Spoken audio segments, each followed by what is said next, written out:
The Marvelous Land of Oz by L. Frank Baum. Chapter 1. Tip manufactures a pumpkin head.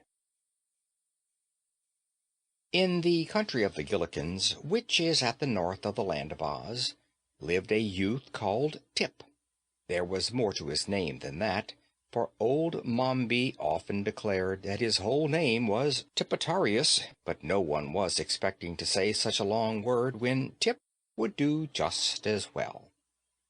The boy remembered nothing of his parents, for he had been brought when quite young to be reared by the old woman known as Mombi, whose reputation, I am sorry to say, was none of the best, for the Gillikin people had reason to suspect her of indulging in magical arts, and therefore hesitated to associate with her. Mombi was not exactly a witch, because the good witch who ruled that part of the Land of Oz had forbidden any other witch to exist in her dominions. So Tip's guardian, however much she might aspire to working magic, realized it was unlawful to be more than a sorceress, or at most a wizardess. Tip was made to carry wood from the forest that the old woman might boil her pot. He also worked in the cornfields, hoeing and husking, and he fed the pigs and milked the four-horned cow that was Mombi's especial pride.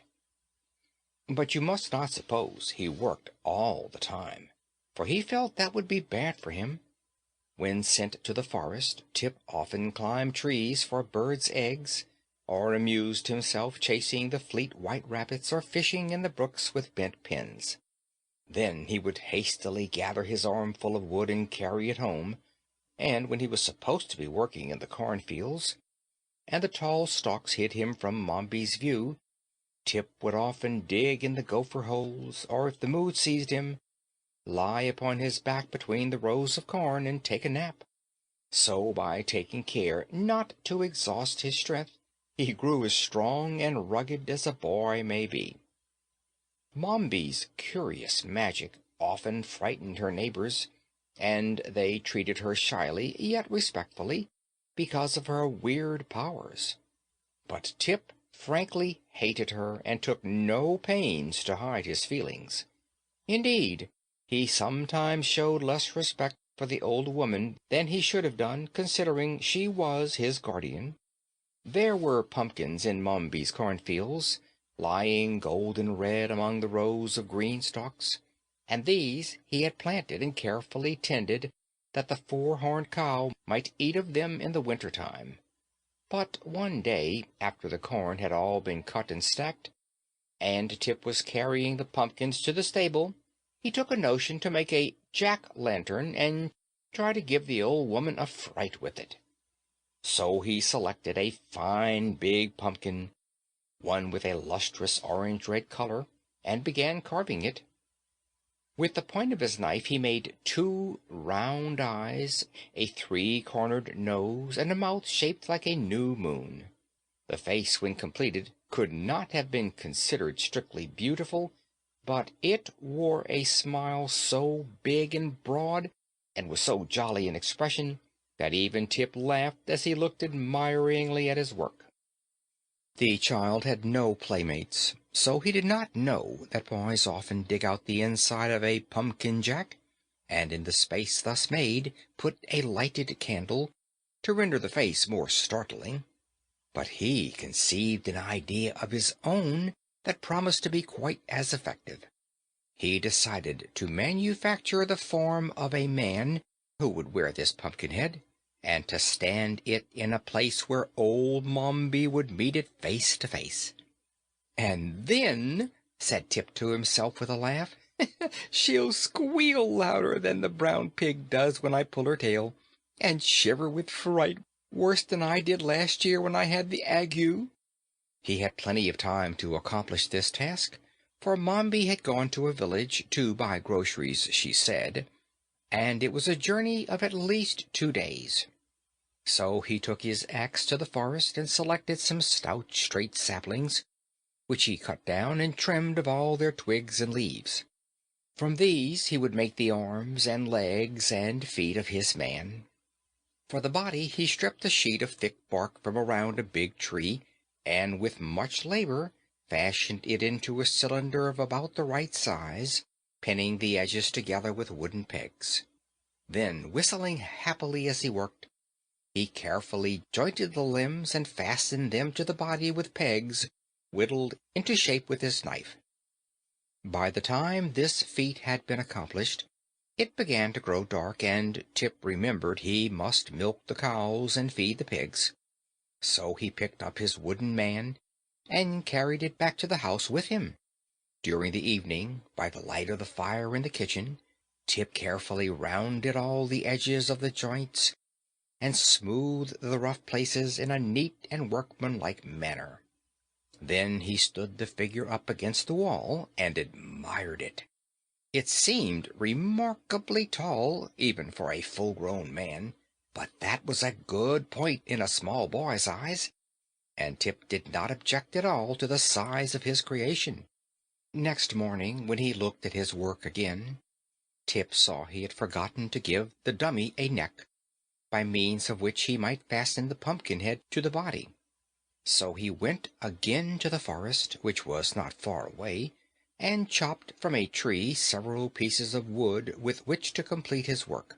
When he returned, he fastened a cross piece to the upper end of the body, making a hole through the center to hold upright the neck.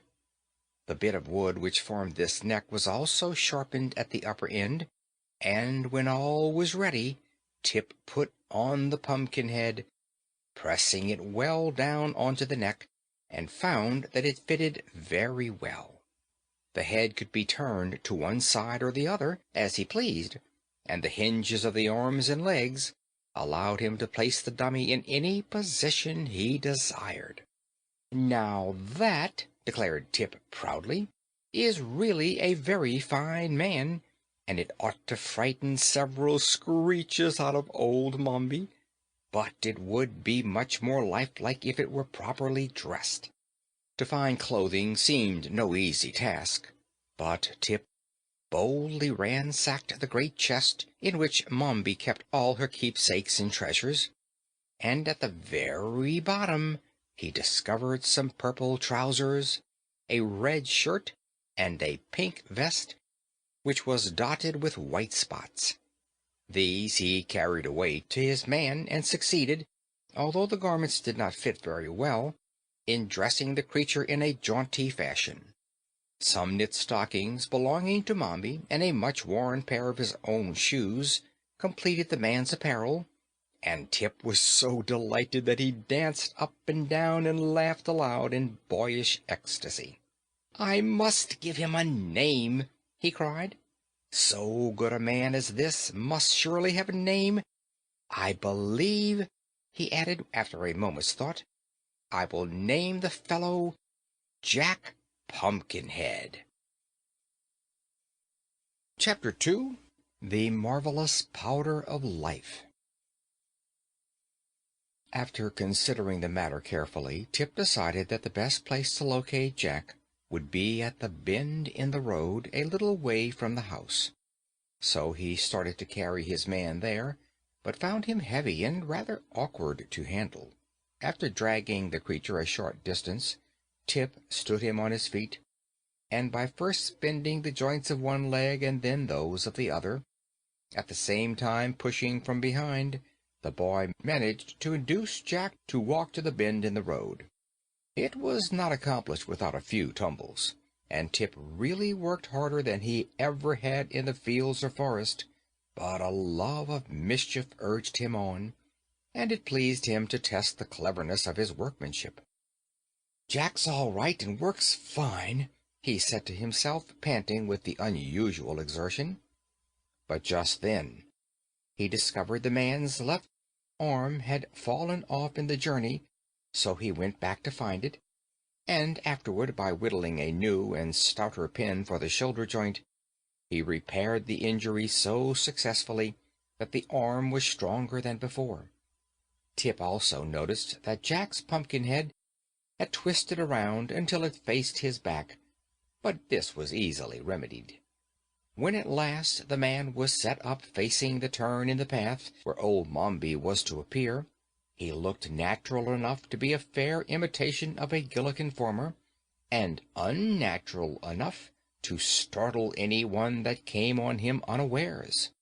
As it was yet too early in the day to expect the old woman to return home, Tip went down into the valley below the farmhouse and began to gather nuts from the trees that grew there. However, old Mombi returned earlier than usual. She had met a crooked wizard who resided in a lonely cave in the mountains, and had traded several important secrets of magic with him, having in this way secured 3 new recipes, 4 magical powders, and a selection of herbs of wonderful power and potency. She hobbled home as fast as she could in order to test her new sorceries. So intent was Mombi on the treasure she had gained, that when she turned the bend in the road and caught a glimpse of the man, she merely nodded and said, "Good evening, sir."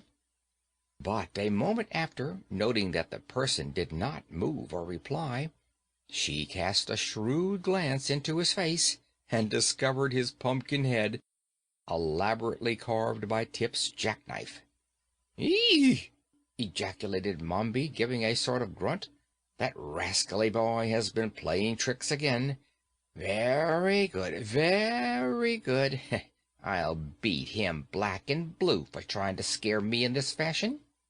Angrily she raised her stick to smash the grinning pumpkin head of the dummy, but a sudden thought made her pause. The uplifted stick left motionless in the air. "Why, here is a good chance to try my new powder," said she eagerly, "and then I can tell whether that crooked wizard has fairly traded secrets, or whether he has fooled me as wickedly as I fooled him." So she set down her basket and began fumbling in it for one of the precious powders she had obtained. While Mombi was thus occupied, Tip strolled back with his pockets full of nuts, and discovered the old woman standing beside his man, and apparently not the least bit frightened by it. At first he was generally disappointed, but the next moment he became curious to know what Mombi was going to do. So he hid behind a hedge where he could see without being seen, and prepared to watch. After some search, the woman drew from her basket an old pepper box, upon the faded label of which the wizard had written with a lead pencil, "Powder of Life." "Ah, here it is!" she cried joyfully. "And now let us see if it is potent. The stingy wizard didn't give me much of it, but I guess there's enough for 2 or 3 doses." Tip was much surprised when he overheard this speech. Then he saw old Mombi raise her arm and sprinkle the powder from the box over the pumpkin head of his man Jack. She did this in the same way one would pepper a baked potato, and the powder sifted down from Jack's head and scattered over the red shirt and pink waistcoat and purple trousers Tip had dressed him in, and a portion even fell upon the patched and worn shoes. Then, putting the pepper box back into her basket, Mombi lifted her left hand. With its little finger pointed upwards, she said, "Weog." Then she lifted her right hand with the thumb pointed upward and said, "Teog." Then she lifted both hands with all the fingers and thumbs spread out, and cried, "Peog." Jack Pumpkinhead stepped back a pace at this, and said in a reproachful voice, "Don't yell like that. Do you think I'm deaf?" Old Mombi danced around him, frantic with delight. "He lives!" she screamed. "He lives! He lives! He lives!" Then she threw her stick into the air and caught it as it came down, and she hugged herself with both arms and tried to do a step of a jig, and all the time she repeated rapturously, "He lives! He lives! He lives!" Now, You may well suppose that Tip observed all this with amazement. At first he was so frightened and horrified that he wanted to run away, but his legs trembled and shook so badly that he couldn't. Then it struck him as a very funny thing for Jack to come to life, especially as the expression on his pumpkin face was so droll and comical. It excited laughter on the instant. So, recovering from his first fear, Tip began to laugh, and the merry peals reached old Mombi's ears and made her hobble quickly to the hedge, where she seized Tip's collar and dragged him back to where she had left her basket and the pumpkin-headed man. "You naughty, sneaking, wicked boy!" she exclaimed furiously. "I'll teach you to spy out my secrets and to make fun of me." "I wasn't making fun of you," protested Tip. "I was laughing at old Pumpkinhead. Look at him. Isn't he a picture, though?" "I hope you are not reflecting on my personal appearance," said Jack, and it was so funny to hear his grave voice, while his face continued to wear its jolly smile, that Tip again burst into a peal of laughter. Even Mombi was not without a curious interest in the man her magic had brought to life, for after staring at him intently, she presently asked, "What do you know?" "Well, that is hard to tell," replied Jack, "for although I feel I know a tremendous lot, I am not yet aware how much there is in the world to find out about. It will take me a little while to discover whether I am very wise or very foolish." "To be sure," said Mombi thoughtfully. "But what are you going to do with him now he is alive?" asked Tip wonderingly. "I must think it over," answered Mombi. "But we must get home at once, for it is growing dark. Help Pumpkinhead to walk." "Never mind me," said Jack. "I can walk as well as you can. Haven't I got legs and feet, and aren't they jointed?" "Are they?" asked the woman, turning to Tip. "Of course they are. I made 'em myself," returned the boy with pride. So they started for the house, but when they reached the farmyard, old Mombi led the pumpkin man to the cow stable and shut him up in an empty stall, fastening the door securely on the outside. "I've got to attend to you first," she said, nodding her head at Tip. Hearing this, the boy became uneasy, for he knew Mombi had a bad and revengeful heart, and would not hesitate to do any evil thing. They entered the house. It was a round, dome-like structure, as are nearly all the farmhouses in the Land of Oz. Mombi bade the boy light a candle, while she put her basket in a cupboard and hung her cloak on a peg. Tip obeyed quickly, for he was afraid of her. After the candle had been lighted, Mombi ordered him to build a fire in the hearth, and while Tip was thus engaged, the old woman ate her supper. When the flames began to crackle, the boy came to her and asked a share of the bread and cheese, but Mombi refused him. "I'm hungry," said Tip in a sulky tone. "You won't be hungry long," replied Mombi with a grim look. The boy didn't like this speech, for it sounded like a threat, but he happened to remember he had nuts in his pocket, so he cracked some of them and ate them while the woman rose, shook the crumbs from her apron, and hung above the fire a small black kettle. Then she measured out equal parts of milk and vinegar and poured them into the kettle. Next she produced several packets of herbs and powders and began adding a portion of each to the contents of the kettle. Occasionally she would draw near the candle and read from a yellow paper the recipe of the mess she was concocting. As Tip watched her, his uneasiness increased. "What is that for?" he asked. "For you," returned Mombi briefly. Tip wriggled around upon his stool and stared a while at the kettle, which was beginning to bubble. Then he would glance at the stern and wrinkled features of the witch, and wish he were any place but in that dim and smoky kitchen, where even the shadows cast by the candle upon the wall were enough to give one the horrors. So an hour passed away, during which the silence was only broken by the bubbling of the pot and the hissing of the flames. Finally Tip spoke again. "Have I got to drink that stuff?" he asked, nodding toward the pot. "Yes," said Mombi. "What'll it do to me?" asked Tip. "If it's properly made," replied Mombi, "it will change or transform you into a marble statue." Tip groaned and wiped the perspiration from his forehead with his sleeve. "I don't want to be a marble statue," he protested. "That doesn't matter. I want you to be one," said the old woman, looking at him severely. "What use'll I be then?" asked Tip. "There won't be anyone to work for you." "I'll make the Pumpkinhead work for me," said Mombi. Again Tip groaned. "Why don't you change me into a goat or a chicken?" he asked anxiously.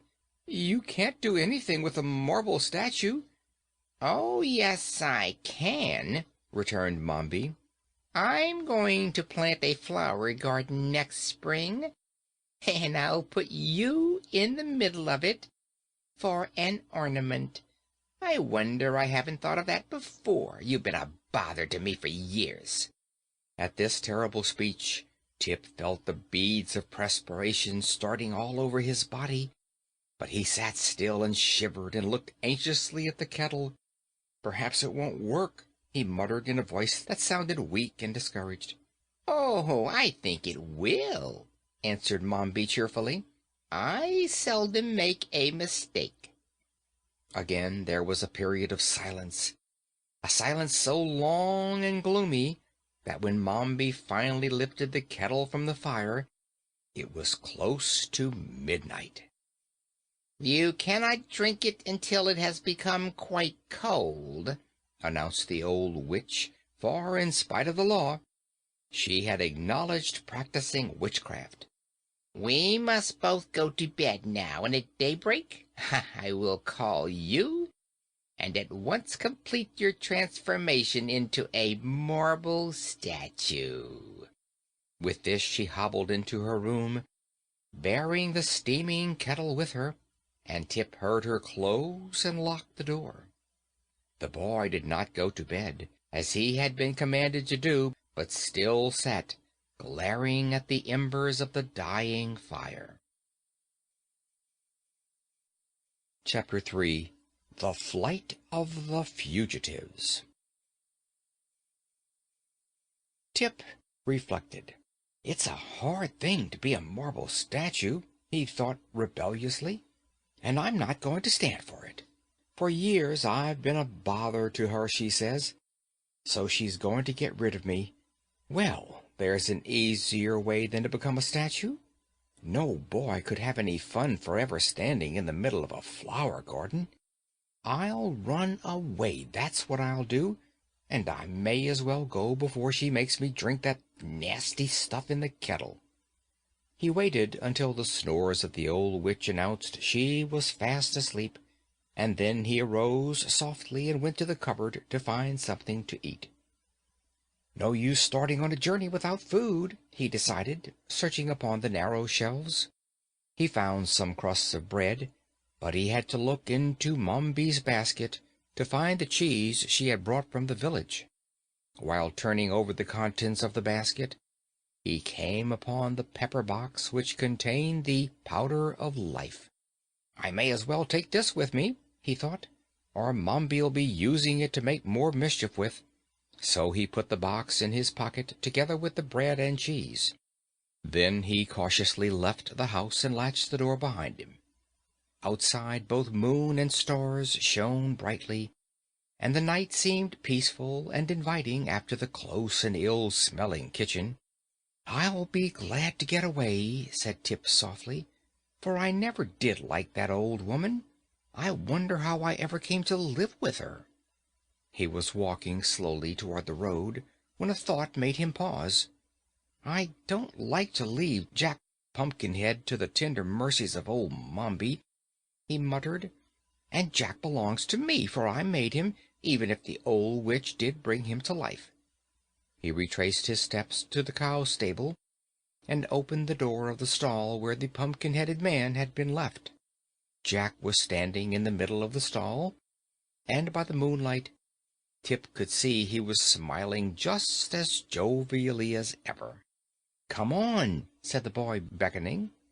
"Where to?" asked Jack. "You'll know as soon as I do," answered Tip, smiling sympathetically into the pumpkin face. "All we've got to do now is to tramp." "Very well," returned Jack, and walked awkwardly out of the stable and into the moonlight. Tip turned toward the road, and the man followed him. Jack walked with a sort of limp, and occasionally one of the joints of his legs would turn backward instead of frontwise, almost causing him to tumble. But the Pumpkinhead was quick to notice this, and began to take more pains to step carefully, so that he met with few accidents. Tip led him along the path without stopping an instant.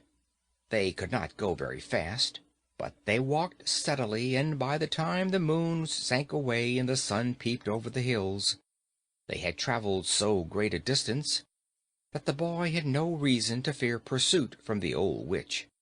Moreover, he had turned into one path and then into another, so that should anyone follow them, it would prove very difficult to guess which way they had gone or where to seek them. Fairly satisfied that he had escaped, for the time at least, being turned into a marble statue, the boy stopped his companion and seated himself upon a rock by the roadside. "Let's have some breakfast," he said. Jack Pumpkinhead watched Tip curiously, but refused to join in the repast. "I don't seem to be made the same way you are," he said. "I know you're not," returned Tip, "for I made you." "Oh, did you?" asked Jack. "Certainly, and put you together, and carved your eyes and nose and ears and mouth," said Tip promptly, "and dressed you." Jack looked at his body and limbs critically. "It strikes me you made a very good job of it," he remarked. "Just so," replied Tip modestly, for he began to see certain defects in the construction of his man. "If I'd known we were going to travel together, I might have been a little more particular." "Why, then," said the Pumpkinhead in a tone that expressed surprise, "you must be my creator, my parent, my father." "Or your inventor," replied the boy with a laugh. "Yes, my son, I really believe I am." "Then I owe you obedience," continued the man, "and you owe me support." "That's it exactly," declared Tip, jumping up. "So let us be off." "Where are we going?" asked Jack, when they had resumed their journey. "I'm not exactly sure," said the boy, "but I believe we are headed south, and that will bring us sooner or later to the Emerald City." "What city is that?" inquired the Pumpkinhead. "Why, it's the center of the Land of Oz, and the biggest town in all the country. I've never been there myself, but I've heard all about its history. It was built by a mighty and wonderful wizard named Oz, and everything there is of a green color, just as everything in this country of the Gillikins is of a purple color." "Is everything here purple?" asked Jack. "Of course it is. Can't you see?" returned the boy. "I believe I must be color blind," said the Pumpkinhead, after staring about him. "Well, the grass is purple, and the trees are purple, and the houses and fence are purple," explained Tip. "Even the mud in the roads is purple. But in the Emerald City everything is green that is purple here, and in the country of the Munchkins over to the east everything is blue, and in the south country of the Quadlings everything is red, and in the west country of the Winkies, where the Tin Woodman rules, everything is yellow."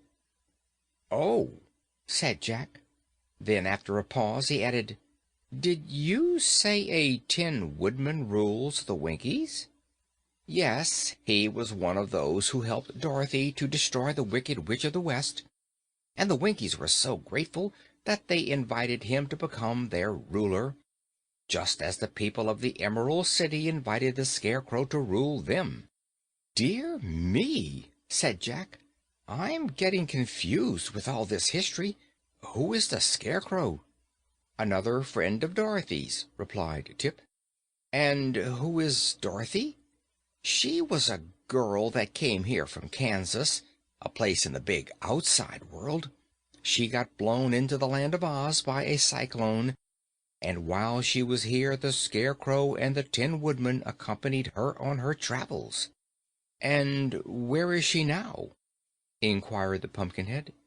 "Glinda the Good, who rules the Quadlings, sent her home again," said the boy. "Oh, and what became of the Scarecrow?" "I told you he rules the Emerald City," answered Tip. "I thought you said it was ruled by a wonderful wizard," objected Jack, seeming more and more confused. "Well, so I did. Now pay attention and I'll explain it," said Tip, speaking slowly and looking the smiling Pumpkinhead squarely in the eye. "Dorothy went to the Emerald City to ask the wizard to send her back to Kansas, and the Scarecrow and the Tin Woodman went with her, but the wizard couldn't send her back because he wasn't so much of a wizard as he might have been. And then they got angry at the wizard and threatened to expose him, so the wizard made a big balloon and escaped in it, and no one has ever seen him since." "Now that is a very interesting history," said Jack, well pleased, "and I understand it perfectly, all but the explanation." "I'm glad you do," responded Tip. "After the wizard was gone, the people of the Emerald City made His Majesty the Scarecrow their king, and I have heard that he became a very popular ruler." "Are we going to see this queer king?" asked Jack with interest. "I think we may as well," replied the boy, "unless you have something better to do." "Oh, no, dear father," said the Pumpkinhead. "I am quite willing to go wherever you please." Chapter 4. Tip Makes an Experiment in Magic. The boy, small and rather delicate in appearance, seemed somewhat embarrassed at being called father by the tall, awkward, pumpkin-headed man, but to deny the relationship would involve another long and tedious explanation, so he changed the subject by asking abruptly, "Are you tired?" "Of course not," replied the other. "But," he continued after a pause, "it is quite certain I shall wear out my wooden joints if I keep on walking." Tip reflected, as they journeyed on, that this was true. He began to regret that he had not constructed the wooden limbs more carefully and substantially. Yet how could he ever have guessed that the man he had made merely to scare old Mombi with would be brought to life by means of a magical powder contained in an old pepper box? So he ceased to reproach himself and began to think how he might yet remedy the deficiencies of Jack's weak joints. While thus engaged, they came to the edge of a wood, and the boy sat down to rest upon an old sawhorse that some woodcutter had left there. "Why don't you sit down?" he asked the Pumpkinhead. "Won't it strain my joints?" inquired the other. "Of course not. It'll rest them," declared the boy. So Jack tried to sit down, but as soon as he bent his joints farther than usual, they gave way altogether, and he came clattering to the ground with such a crash that Tip feared he was entirely ruined. He rushed to the man, lifted him to his feet, straightened his arms and legs, and felt of his head to see if by chance it had become cracked. But Jack seemed to be in pretty good shape after all, and Tip said to him, "I guess you'd better remain standing hereafter. It seems the safest way." "Very well, dear father, just as you say," replied the smiling Jack, who had been in no wise confused by his tumble. Tip sat down again. Presently the Pumpkinhead asked, "What is that thing you are sitting on?" "Oh, this is a horse," replied the boy carelessly. "What is a horse?" demanded Jack. "A horse? Why, there are two kinds of horses," returned Tip, slightly puzzled how to explain. "One kind of horse is alive, and has four legs and a head and a tail, and people ride upon its back." "I understand," said Jack cheerfully. "That's the kind of horse you are now sitting on." "No, it isn't," answered Tip promptly. "Why not? That one has four legs and a head and a tail." Tip looked at the Sawhorse more carefully, and found that the Pumpkinhead was right. The body had been formed from a tree trunk, and a branch had been left sticking up at one end that looked very much like a tail. In the other end were two big knots that resembled eyes, and a place had been chopped away that might easily be mistaken for the horse's mouth. As for the legs, they were four straight limbs cut from trees and stuck fast into the body, being spread wide apart so that the Sawhorse would stand firmly when a log was laid across it to be sawed. "This thing resembles a real horse more than I imagined," said Tip, trying to explain. "But a real horse is alive, and trots and prances and eats oats, while this is nothing more than a dead horse made of wood and used to saw logs upon." "If it were alive, wouldn't it trot and prance and eat oats?" inquired the Pumpkinhead. "It would trot and prance, perhaps, but it wouldn't eat oats," replied the boy, laughing at the idea. "And of course it can't ever be alive, because it is made of wood." "So am I," answered the man. Tip looked at him in surprise. "Why, so you are!" he exclaimed. "And the magic powder that brought you to life is here in my pocket." He brought out the pepper box and eyed it curiously. "I wonder," said he musingly, "if it would bring the Sawhorse to life." "If it would," returned Jack calmly, for nothing seemed to surprise him, "I could ride on its back, and that would save my joints from wearing out." "I'll try it!" cried the boy, jumping up. "But I wonder if I can remember the words old Mombi said, and the way she held her hands up." He thought it over for a minute, and as he had watched carefully from the hedge every motion of the old witch, and listened to her words, he believed he could repeat exactly what she had said and done. So he began by sprinkling some of the magic powder of life from the pepper box upon the body of the Sawhorse. Then he lifted his left hand, with the little finger pointing upward, and said, "Wee-og!" "What does that mean, dear father?" asked Jack curiously. "I don't know," answered Tip. Then he lifted his right hand, with the thumb pointing upward, and said, "Tee-og!" "What's that, dear father?" inquired Jack. "It means you must keep quiet," replied the boy, provoked at being interrupted at so important a moment. "How fast I am learning!" remarked the Pumpkinhead with his eternal smile. Tip now lifted both hands above his head, with all the fingers and thumbs spread out, and cried in a loud voice, "Pee-og!" Immediately the Sawhorse moved, stretched its legs, yawned with its chopped out mouth, and shook a few grains of powder off its back. The rest of the powder seemed to have vanished into the body of the horse. "Good!" called Jack, while the boy looked on in astonishment. "You are a very clever sorcerer, dear father." Chapter 5. The Awakening of the Sawhorse. The Sawhorse, finding himself alive, seemed even more astonished than Tip. He rolled his knotty eyes from side to side, taking a first wondering view of the world in which he had now so important an existence. Then he tried to look at himself, but he had indeed no neck to turn, so that in the endeavor to see his body he kept circling around and around, without catching even a glimpse of it. His legs were stiff and awkward, for there were no knee joints in them, so that presently he bumped against Jack Pumpkinhead and sent that personage tumbling upon the moss that lined the roadside. Tip became alarmed at this accident, as well as at the persistence of the Sawhorse in prancing around in a circle, so he called out, "Whoa, whoa there!"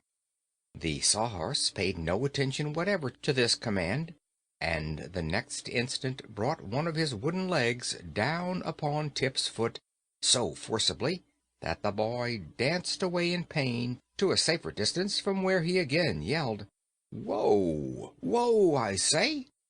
Jack had now managed to raise himself to a sitting position, and he looked at the Sawhorse with much interest. "I don't believe the animal can hear you," he remarked. "I shout loud enough, don't I?" answered Tip angrily. "Yes, but the horse has no ears," said the smiling Pumpkinhead. "Sure enough!" exclaimed Tip, noting the fact for the first time. "How, then, am I going to stop him?" But at that instant the Sawhorse stopped himself, having concluded it was impossible to see his own body. He saw Tip, however, and came close to the boy to observe him more fully. It was really comical to see the creature walk, for it moved the legs on its right side together, and those on its left side together, as a pacing horse does, and that made its body rock sideways like a cradle. Tip patted it upon the head and said, good boy," in a coaxing tone, and the Sawhorse pranced away to examine, with its bulging eyes, the form of Jack Pumpkinhead. "I must find a halter for him," said Tip, and having made a search in his pocket, he produced a roll of strong cord. Unwinding this, he approached the Sawhorse and tied the cord around its neck, afterward fastening the other end to a large tree. The Sawhorse, not understanding the action, stepped backward and snapped the string easily, but it made no attempt to run away. "He's stronger than I thought," said the boy, "and rather obstinate, too." "Why don't you make him some ears?" asked Jack. "Then you can tell him what to do." "That is a splendid idea," said Tip. "How did you happen to think of it?" "Why, I didn't think of it," answered the Pumpkinhead. "I didn't need to, for it's the simplest and easiest thing to do." So Tip got out his knife and fashioned some ears out of the bark of a small tree. "I mustn't make them too big," he said as he whittled, "or our horse would become a donkey." "How is that?" inquired Jack from the roadside. "Why, a horse has bigger ears than a man, and a donkey has bigger ears than a horse," explained Tip. "Then if my ears were longer, would I be a horse?" asked Jack. "My friend," said Tip gravely, "you'll never be anything but a pumpkinhead, no matter how big your ears are." "Oh," returned Jack, nodding, "I think I understand." "If you do, you're a wonder," remarked the boy. "But there's no harm in thinking you understand. I guess these ears are ready now. Will you hold the horse while I stick them on?" "Certainly, if you'll help me," said Jack. So Tip raised him to his feet, and the Pumpkinhead went to the horse and held its head, while the boy bored 2 holes in it with his knife blade and inserted the ears. "They make him look very handsome," said Jack admiringly. But those words, spoken close to the Sawhorse and being the first sounds he had ever heard, so startled the animal that he made a bound forward and tumbled Tip on one side and Jack on the other. Then he continued to rush forward, as if frightened by the clatter of his own footsteps. "Whoa!" shouted Tip, picking himself up. "Whoa, you idiot! Whoa!" The Sawhorse would probably have paid no attention to this, but just then it stepped a leg into a gopher hole and stumbled head over heels to the ground, where it lay upon its back, frantically waving its four legs in the air. Tip ran up to it.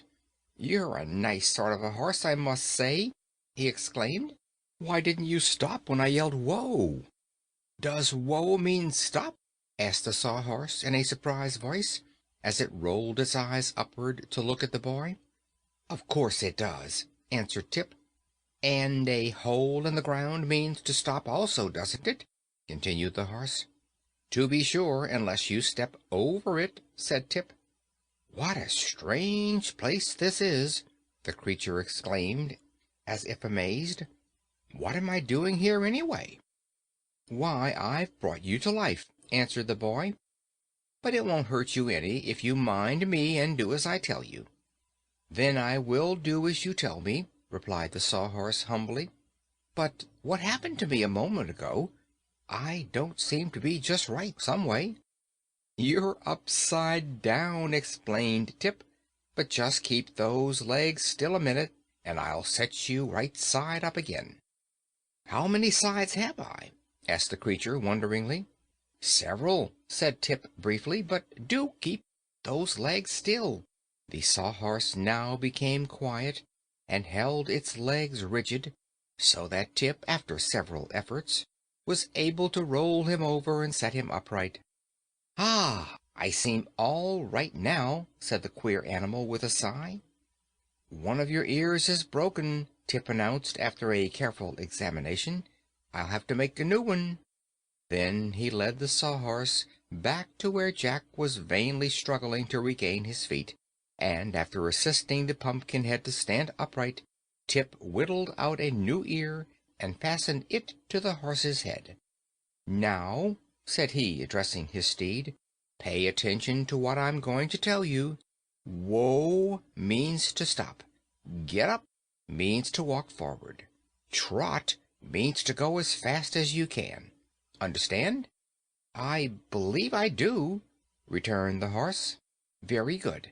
We are all going on a journey to the Emerald City to see His Majesty the Scarecrow, and Jack Pumpkinhead is going to ride on your back so he won't wear out his joints." "I don't mind," said the Sawhorse. "Anything that suits you suits me." Then Tip assisted Jack to get upon the horse. "Hold on tight," he cautioned, "or you may fall off and crack your pumpkin head." "That would be horrible," said Jack with a shudder. "What shall I hold on to?" "Why, hold on to his ears," replied Tip after a moment's hesitation. "Don't do that," remonstrated the Sawhorse, "for then I can't hear." That seemed reasonable, so Tip tried to think of something else. "I'll fix it," said he at length. He went into the woods and cut a short length of limb from a young stout tree. One end of this he sharpened to a point, and then he dug a hole in the back of the Sawhorse just behind its head. Next he brought a piece of rock from the road and hammered the post firmly into the animal's back. "Stop! Stop!" shouted the horse. "You're jarring me terribly." "Does it hurt?" asked the boy. "Not exactly hurt," answered the animal, "but it makes me quite nervous to be jarred." "Well, it's all over now," said Tip encouragingly. "Now, Jack, be sure to hold fast to this post, and then you can't fall off and get smashed." So Jack held on tight, and Tip said to the horse, "Get up." The obedient creature at once walked forward, rocking from side to side as he raised his feet from the ground. Tip walked beside the Sawhorse, quite content with this addition to their party. Presently he began to whistle. "What does that sound mean?" asked the horse. "Don't pay any attention to it," said Tip. "I'm just whistling, and that only means I'm pretty well satisfied." "I'd whistle myself if I could push my lips together," remarked Jack. "I fear, dear father, that in some respects I am sadly lacking." After journeying on for some distance, the narrow path they were following turned into a broad roadway, paved with yellow brick. By the side of the road, Tip noticed a signpost that read, 9 miles to Emerald City. But it was now growing dark, so he decided to camp for the night by the roadside, and to resume the journey next morning by daybreak. He led the Sawhorse to a grassy mound upon which grew several bushy trees, and carefully assisted the Pumpkinhead to alight. "I think I'll lay you upon the ground overnight," said the boy. "You will be safer that way." "How about me?" asked the Sawhorse. "It won't hurt you to stand," replied Tip, "and as you can't sleep, you may as well watch out and see that no one comes near to disturb us." Then the boy stretched himself upon the grass beside the Pumpkinhead, and, being greatly wearied by the journey, was soon fast asleep. Chapter 6. Jack Pumpkinhead's Ride to the Emerald City. At daybreak, Tip was awakened by the Pumpkinhead. He rubbed the sleep from his eyes, bathed in a little brook, and then ate a portion of his bread and cheese. Having thus prepared for a new day, the boy said, "Let us start at once. 9 miles is quite a distance, but we ought to reach the Emerald City by noon if no accidents happen." So the Pumpkinhead was again perched upon the back of the Sawhorse, and the journey was resumed. Tip noticed that the purple tint of the grass and trees had now faded to a dull lavender, and before long this lavender appeared to take on a greenish tint that gradually brightened as they drew nearer to the great city where the Scarecrow ruled. The little party had traveled but a short 2 miles upon their way, when the road of yellow bricks was parted by a broad and swift river. Tip was puzzled how to cross over, but after a time he discovered a man in a ferry boat approaching from the other side of the stream. When the man reached the bank, Tip asked, "Will you row us to the other side?" "Yes, if you have money," returned the ferryman, whose face looked cross and disagreeable. "But I have no money," said Tip. "None at all?" inquired the man. "None at all," answered the boy. "Then I'll not break my back rowing you over," said the ferryman decidedly. "What a nice man," remarked the Pumpkinhead smilingly. The ferryman stared at him, but made no reply. Tip was trying to think, for it was a great disappointment to him to find his journey so suddenly brought to an end. "I must certainly get to the Emerald City," he said to the boatman, "but how can I cross the river if you do not take me?" The man laughed, and it was not a nice laugh. "The wooden horse will float," said he, "and you can ride him across. As for the Pumpkinhead loon who accompanies you, let him sink or swim, it won't matter greatly which." "Don't worry about me," said Jack, smiling pleasantly upon the crabbed ferryman. "I'm sure I ought to float beautifully." Tip thought the experiment was worth making, and the Sawhorse, who did not know what danger meant, offered no objections whatever. So the boy led it down into the water and climbed upon its back. Jack also waded in up to his knees, and grasped the tail of the horse so that he might keep his pumpkin head above the water. "Now," said Tip, instructing the Sawhorse, "if you wiggle your legs, you will probably swim, and if you swim, we can probably reach the other side." The Sawhorse at once began to wiggle its legs, which acted as oars and moved the adventurers slowly across the water to the opposite side. So successful was the trip that presently they were climbing, wet and tripping, up the grassy bank. Tip's trouser legs and shoes were thoroughly soaked, but the Sawhorse had floated so perfectly that from his knees up the boy was entirely dry. As for the Pumpkinhead, every stitch of his gorgeous clothing dripped water. "The sun will soon dry us," said Tip, "and anyhow we are now safely across, in spite of the ferryman, and can continue our journey." I didn't mind swimming at all, remarked the horse. Nor did I, added Jack. They soon regained the road of yellow brick, which proved to be a continuation of the road they had left on the other side, and then Tip once more mounted the Pumpkinhead upon the back of the Sawhorse.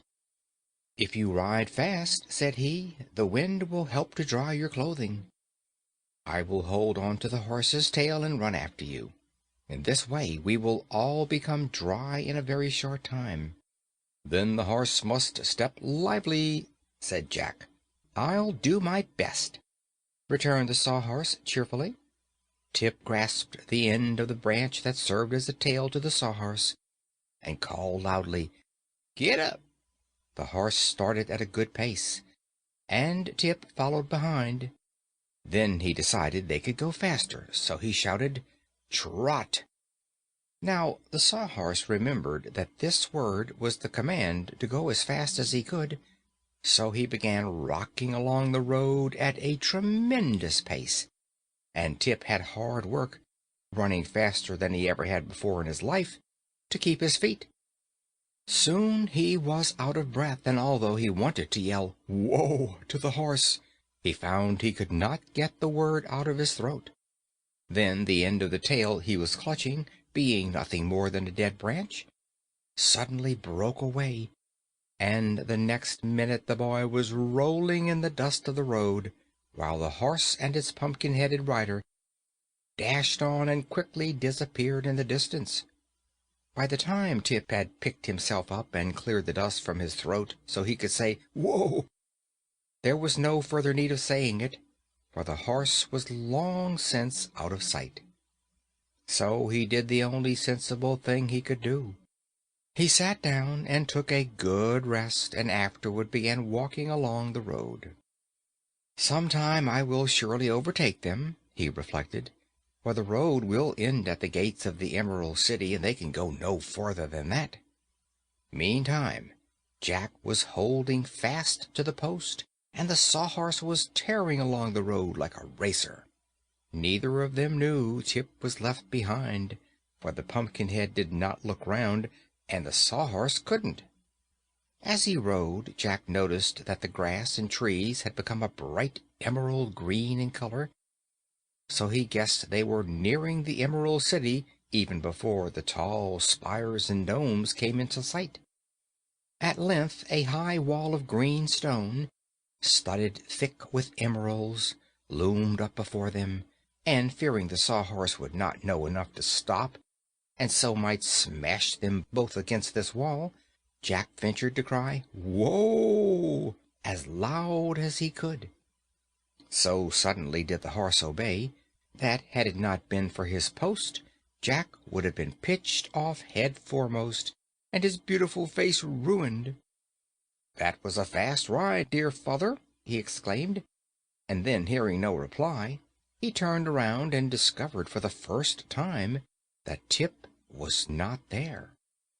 This apparent desertion puzzled the Pumpkinhead and made him uneasy, and while he was wondering what had become of the boy and what he ought to do next under such trying circumstances, the gateway in the green wall opened and a man came out. This man was short and round, with a fat face that seemed remarkably good-natured. He was clothed all in green, and wore a high-peaked green hat upon his head and green spectacles over his eyes. Bowing before the Pumpkinhead, he said, "I am the guardian of the gates of the Emerald City. May I inquire who you are and what is your business?"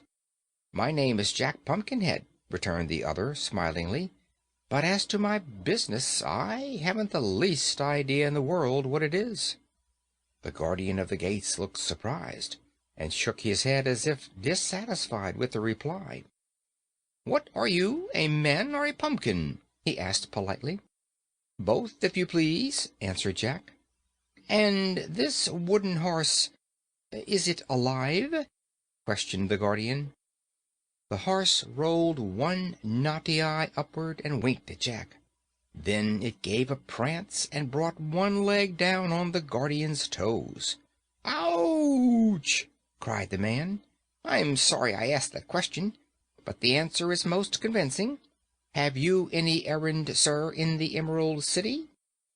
"It seems to me that I have," replied the Pumpkinhead seriously, "but I cannot think what it is. My father knows all about it, but he is not here." "That is a strange affair, very strange," declared the Guardian. "But you seem harmless. Folks do not smile so delightfully when they mean mischief." "As for that," said Jack, "I cannot help my smile, for it is carved on my face with a jackknife."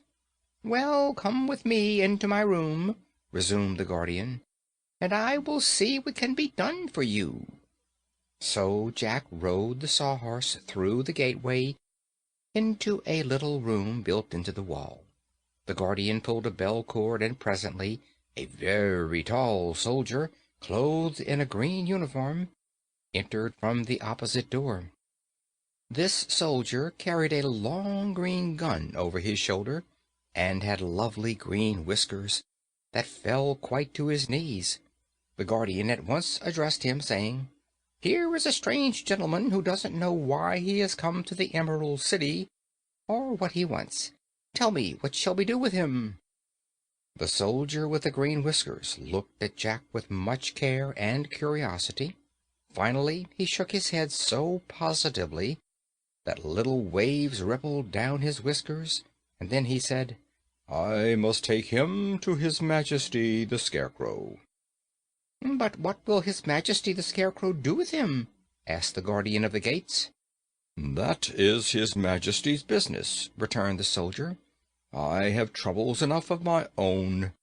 All outside troubles must be turned over to His Majesty. So put the spectacles on this fellow, and I'll take him to the royal palace." So the Guardian opened a big box of spectacles and tried to fit a pair to Jack's great round eyes. "I haven't a pair in stock that will really cover those eyes up," said the little man with a sigh. "And your head is so big that I shall be obliged to tie the spectacles on." "But why need I wear spectacles?" asked Jack. "It's the fashion here," said the soldier, "and they will keep you from being blinded by the glitter and glare of the gorgeous Emerald City." "Oh!" exclaimed Jack. "Tie them on, by all means. I don't wish to be blinded." "Nor I," broke in the Sawhorse. So a pair of green spectacles was quickly fashioned over the bulging knots that served it for eyes.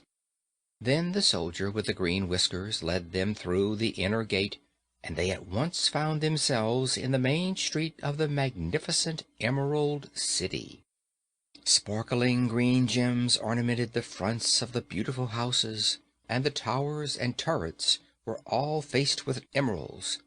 Even the green marble pavement glittered with precious stones, and it was indeed a grand and marvelous sight to one who beheld it for the first time.